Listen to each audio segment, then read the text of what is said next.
Saudara, Pengadilan Tipikor Jakarta Pusat menggelar sidang perdana Sekjen PDI Perjuangan Hasto Kristianto. Hasto diadili dalam kasus dugaan suap pengurusan pergantian antar waktu anggota DPR untuk Harun Masiku dan perintangan penyidikan.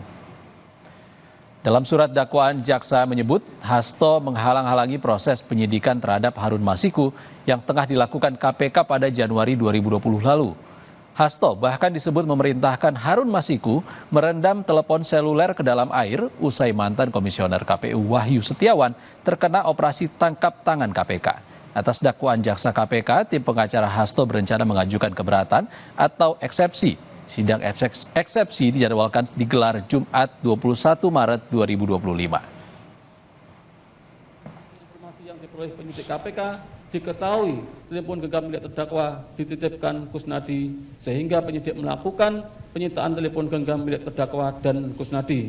Namun penyidik tidak menemukan telepon genggam milik Kusnadi yang berisi informasi terkait Harun Masiku.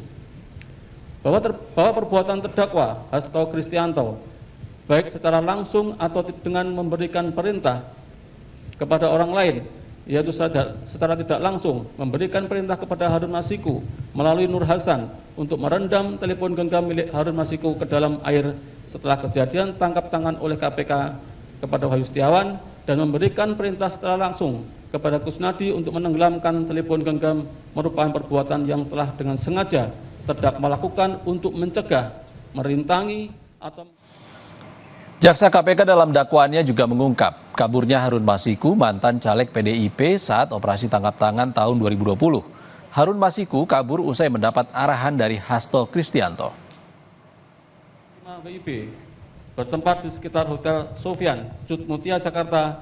Harun Masiku bertemu dengan Nur Hasan, menindaklanjuti perintah terdakwa dan atas bantuan Nur Hasan pada jam 18.52 WIB, telepon genggam milik Harun Masiku tidak aktif dan tidak terlacak. Selanjutnya, petugas KPK memantau keberadaan Harun Masiku melalui update posisi telepon genggam milik Harun Hasan yang terpantau pada jam 20.00 WIB bersama dengan Harun Masiku berada di Perguruan Tinggi Ilmu Kepolisian atau PTIK. Dan pada saat bersamaan, Kusnadi selaku orang kepercayaan terdakwa juga terpantau berada di PTIK.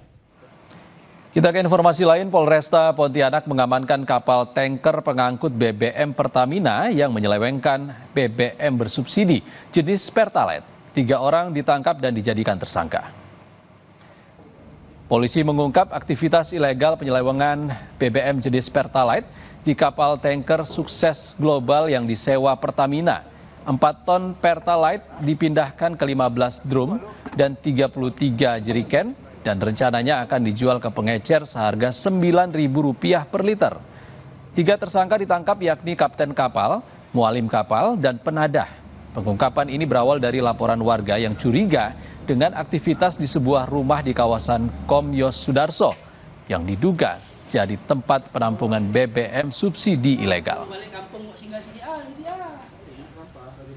Terima laporan dari masyarakat bahwasanya ada kapal tanker ya yang disewa oleh Pertamina untuk mengangkut BBM.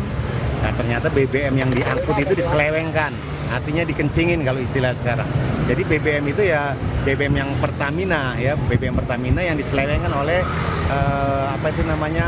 ABK kapal ya.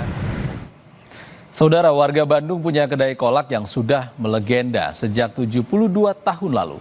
Kami akan ajak Anda ke Kalipah Apo untuk menjajal menu buka puasa di Bandung. Usai jeda.